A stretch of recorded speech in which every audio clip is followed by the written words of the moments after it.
What if I told you there's a place where the earth literally breathes steam? Where the water can be cobalt blue or blood red and insanely hot to touch? Where entire lakes vanish in the morning mist?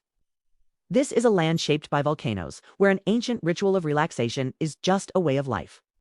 A place where bathing isn't just about getting clean, it's about healing the body and soul. This is Japan's onsen paradise. Japan has thousands of natural hot springs, but to find where onsen culture is most alive, you must come here, to the southern island of Kyushu. This island is a geothermal wonderland, producing more hot spring water than anywhere else in the country.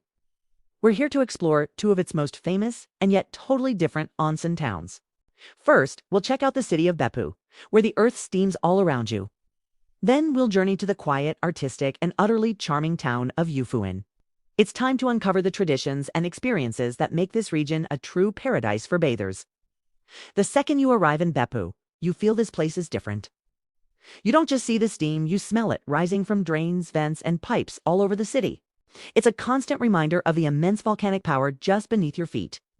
This city has the largest concentration of hot springs in Japan, and its most famous attractions are the ones you can't even get into.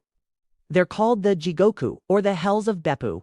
For centuries, people feared these boiling, bizarrely colored ponds, believing they were cursed. Today, they're a spectacular tourist destination. We're starting at one of the most iconic Yumi Jigoku, the Sea Hell. You can immediately see why. This pool of boiling water is a stunning, milky cobalt blue, heated to a blistering 98 degrees Celsius, with an incredible amount of steam billowing off the surface. And it's just one of 7 unique hells. A short walk away is Chinook Jigoku, the blood pond hell with its striking, rust-red water colored by oxidized iron. Then there's Onishibozu Jigoku, where boiling mud bubbles up in circles that look like the shaved heads of monks. But the hells aren't just for looking at. In true Japanese innovation, they use the geothermal heat for cooking. You can buy eggs and pudding, known as jigokomushi, or hell steamed, cooked right in the natural steam. Trying the onsen steamed pudding, with its rich, creamy texture, is the perfect way to connect with this place.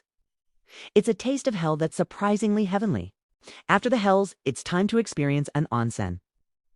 Beppu offers an incredible variety of baths, from traditional hot water to therapeutic mud and steam baths. Let's investigate something unique to this region, a sand bath. You change into a special light cotton robe, a yukata, and lie down in a covered area on the beach. Then, just like you're a kid at the beach, attendants shovel naturally heated volcanic sand over your entire body until only your head is sticking out. The weight and the warmth hit you immediately. It's a strange feeling. You're completely immobilized, but the deep, penetrating heat is unbelievably relaxing.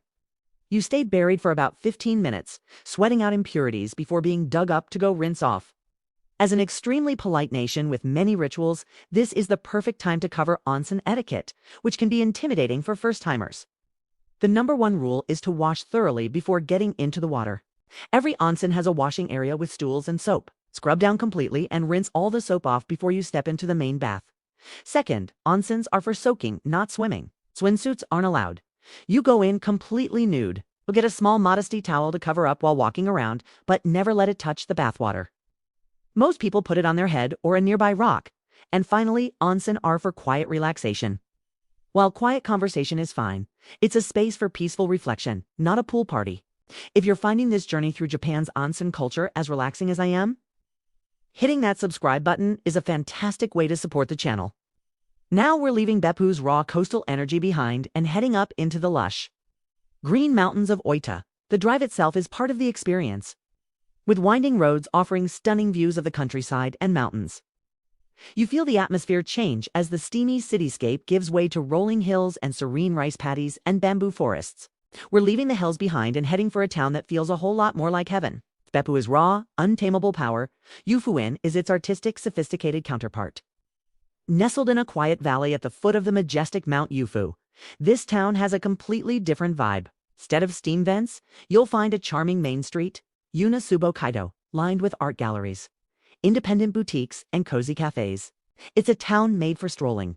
The pace here is slower, making you want to wander, browse, and maybe stop for a locally made ice cream or find a little village inspired by the English Cotswolds. The heart of Yufuin's scenery is Lake Kinrin. It's a small, peaceful lake with a fascinating secret. Hot spring water bubbles up from its floor alongside cool, fresh water.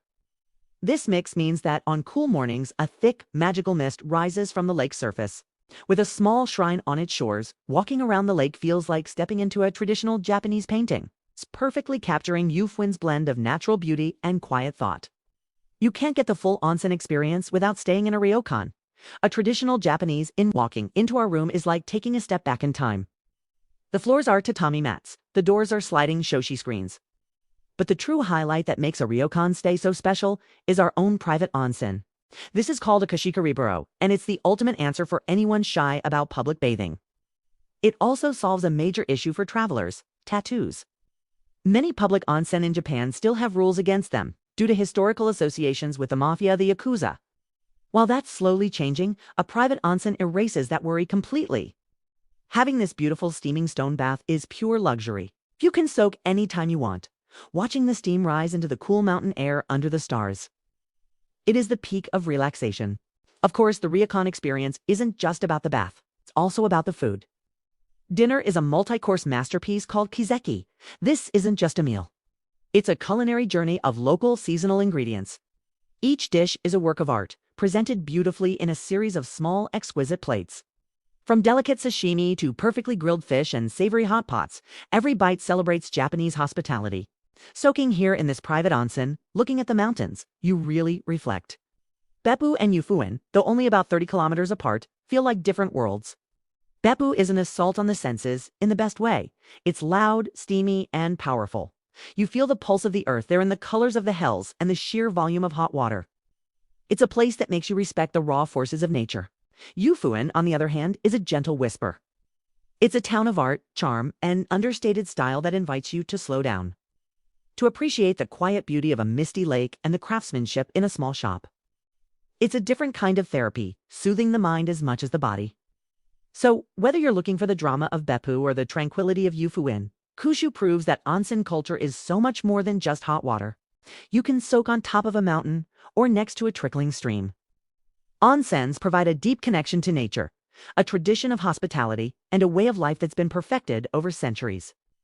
Thanks for coming with us through the heart of Japan's onsen country. What do you think? Would you visit the dramatic hells of Beppu first, or escape to the calm of Yufuin? Let me know in the comments below.